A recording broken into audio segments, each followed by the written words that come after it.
If you have ever been stuck overnight from a canceled flight or missed a connecting flight, this next story is for you. The Attorney General now has the power to go after the airlines and plans on using it. News 8's Bob Wilson with that story.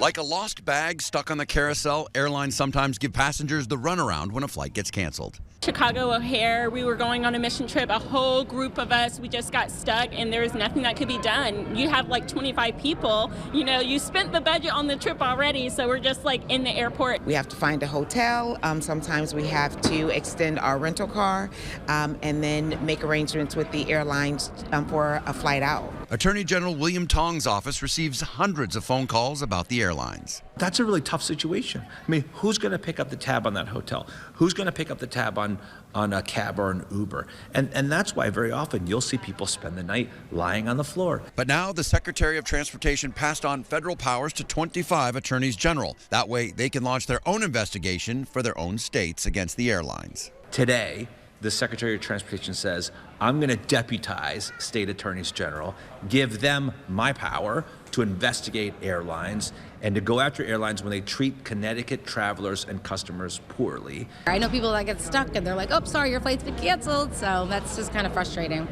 Now the Attorney General can go after them. Well, good. I'd love to see him. To conduct an investigation, to push the airlines hard on behalf of Connecticut travelers, and if they don't cooperate, to escalate with the U.S. Department of Transportation and maybe take legal action. The airlines can do what they want and do as they please, and I think having some oversight and authority would be great. Something to keep in mind if you are stuck, if you do incur some expenses, a rental car, an Uber, a hotel, you need to keep your receipts. This is kind of like a court case. The Attorney General must present something to the airlines to show damages to get your money back. At Bradley International Airport, Bob Wilson, News 8.